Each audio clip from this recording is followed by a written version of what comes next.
নগরীর হাসপাতাল রোডের ঝাউতলা দ্বিতীয় গলির পৌরসভা সরকারি প্রাথমিক বিদ্যালয় দীর্ঘদিন জরাজীর্ণ অবস্থায় পড়ে থাকায় ধসে পড়ার আতঙ্কে রয়েছে শিক্ষার্থীরা। চলছে জীবনের ঝুঁকি নিয়ে পাঠদান।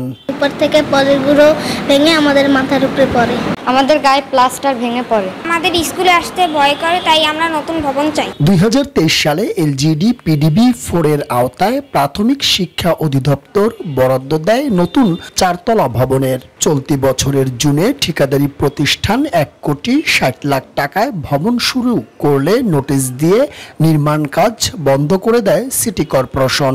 নির্মাণ কাজটা স্থগিত হয়ে আছে। আমরা চাচ্ছি যত দ্রুত সম্ভব কাজটা সুন্দরভাবে শেষ হোক এবং আমরা আমাদের শিক্ষার্থীদের নিয়ে নিরাপদে সেখানে ক্লাস করতে পারি। আওয়ামীপন্থী সাবেক মেয়র আবুল খায়ের খোকন শ্রেণিয়াবাদকে দিয়ে স্কুল ভবন নির্মাণ কাজের উদ্বোধন না করায় এমন নোটিশ দাবি শিক্ষকদের। এ নিয়ে ক্ষুব্ধ সচেতন মহল। এই প্রতিষ্ঠানের 2 শতাধিকের উপরে শিক্ষার্থীর প্রতিনিয়ত আমরা ঝুঁকির ভিতরে আছি, কারণ ভবন যে কোনো সময় ছাদ ভেঙে শিক্ষার্থীদের গায়ে পড়ে।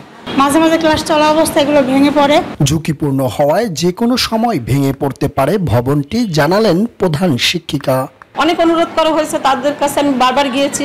এখন আমি চাই যাতে আমার এই বিল্ডিংটা তাড়াতাড়ি হয়।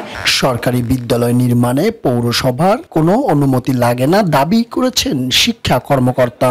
এপিডিবি 4 এর আওতায় ভবন নির্মিত হচ্ছে, কিন্তু কোনো ধরনের কোনো সিটি কর্পোরেশনের কোনো পারমিশন লাগে না এই পর্যন্ত। শুধুমাত্র এই ভবনটিতেই আমাদের সাবেক মেয়র মহোদয় তিনি বাধা দিচ্ছেন তার নিজের জমি বলে দাবি করে জোরপূর্বক। সিটি কর্পোরেশনের খামখেয়ালিপনায় সরকারি পৌরসভার বিদ্যালয় নির্মাণ কাজ থমকে আছে। এতে শিক্ষকরা ঝুঁকি নিয়েই শিক্ষাদান করছে সাধারণ শিক্ষার্থীদের। পারভেজ রাসেল, মাই টিভি, বরিশাল।